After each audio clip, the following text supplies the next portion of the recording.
धुंध के बाइस मोटरवे पर हद निगाह इंतहाई कम हो गई है। मोटरवे पुलिस ने मोटरवेज को मुख्तलिफ मकामात से बंद कर दिया। M1 को पिशावर से सवाबी तक, M2 और M4 को खानेवाल से मुल्तान तक धुंध की वजह से बंद कर दिया गया।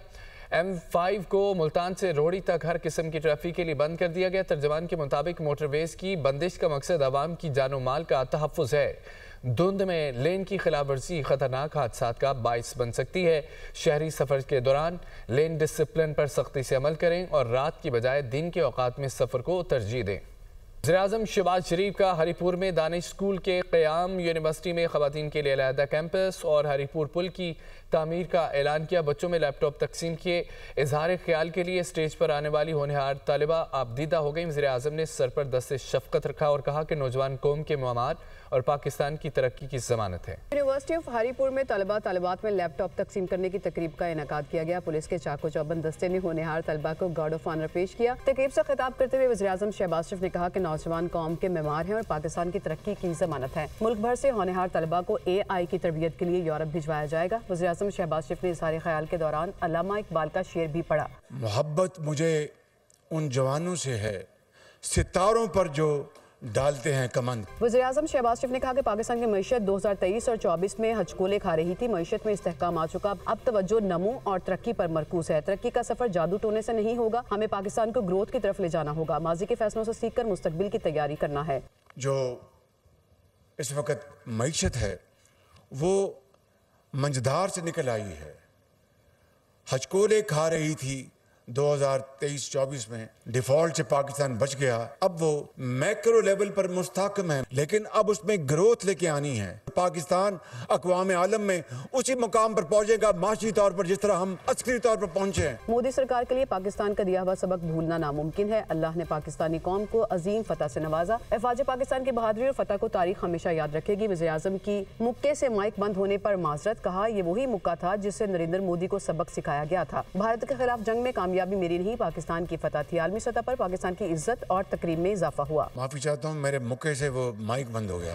यही वो मुक्का था अफवाज पाकिस्तान का 6 मई और 10 मई के दौरान जो जंग लड़ी गई, कि जिससे कि जो मोदी सरकार है उसको वो सबक सिखाया गया कि वो जिंदगी भर वो सबक कभी भूलेगा नहीं। ये वो इज्जत है पाकिस्तान को मिली जो आज पूरी दुनिया में आज उसकी तकरीम और उसका एहतराम किया जाता है। होनहार तालिबा को इजहार ख्याल के लिए स्टेज पर बुलाया गया तो वो आबदीदा हो गई। होनहार तालिबा काफी देर तक बोल नहीं सकी, स्टेज पर आंसू साफ करती रही। तालिबा बात किए बगैर स्टेज से उतरी तो वज़ीर-ए-आज़म ने सर पर दस्ते शफ़क़त रखा। तकरीब के अख्ताम पर वज़ीर-ए-आज़म ने होनहार तलबात में लैपटॉप तकसीम किए।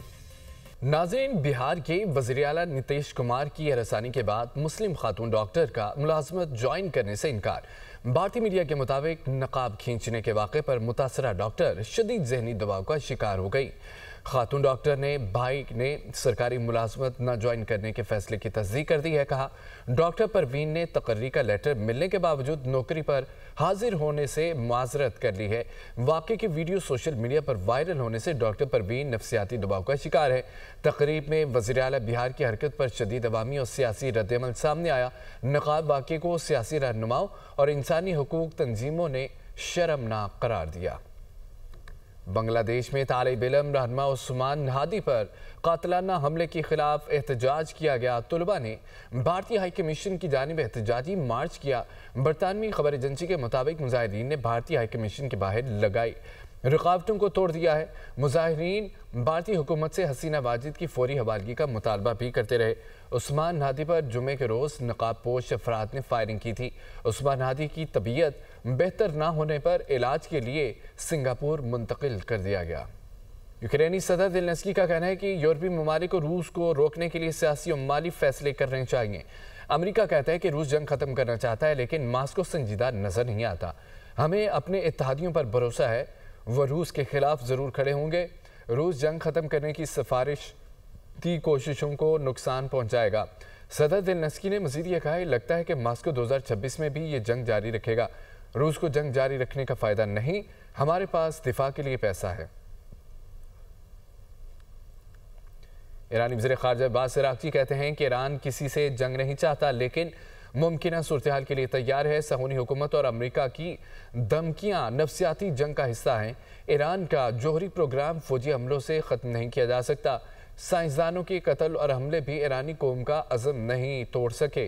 अब्बास इराक़ची ने मज़ीद कहा कि अमेरिका कभी दियानतदार मुज़ाकरात का साबित नहीं हुआ। पुरअमन और मुज़ाकराती हल अब भी मुमकिन है। ईरान की हमेशा और अव्वलीन तरजीह सफारतकारी रही है।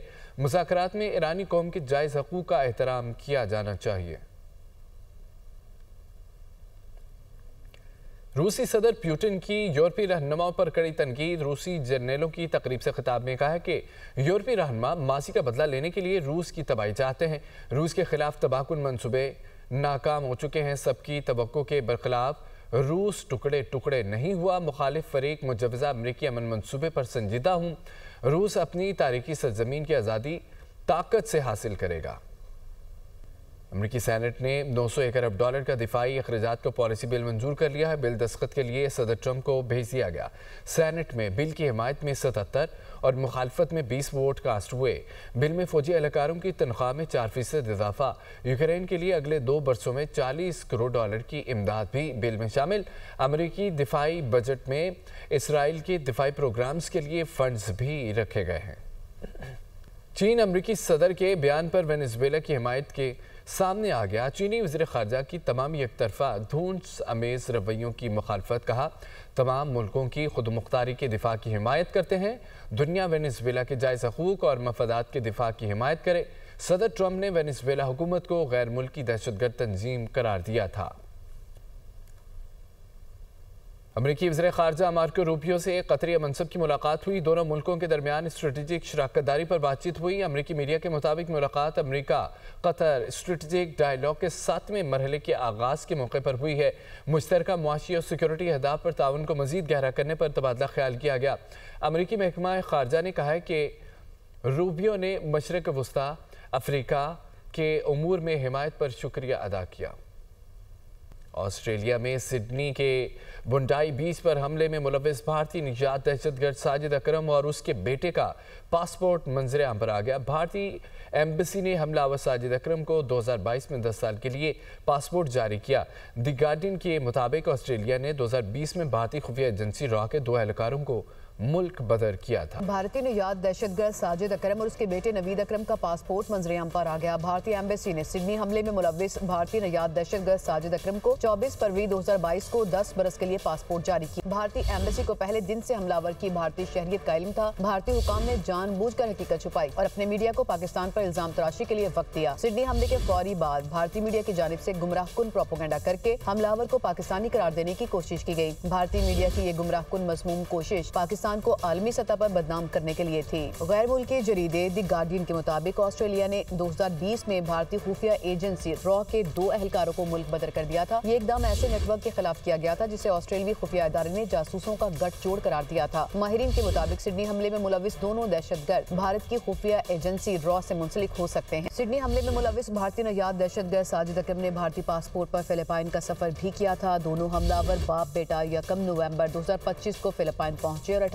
नवंबर को मुल्क से रवाना हुए थे। ऑस्ट्रेलियाई मीडिया ने ज़राए के हवाले से दावा किया था कि साजिद अकरम और नवीद अकरम अस्करी तरबियत लेने के लिए फिलिपाइन गए थे। दोनों ने फिलिपाइन के जनूबी शहर डावाओ को अपनी हतमी मंजिल बताया था।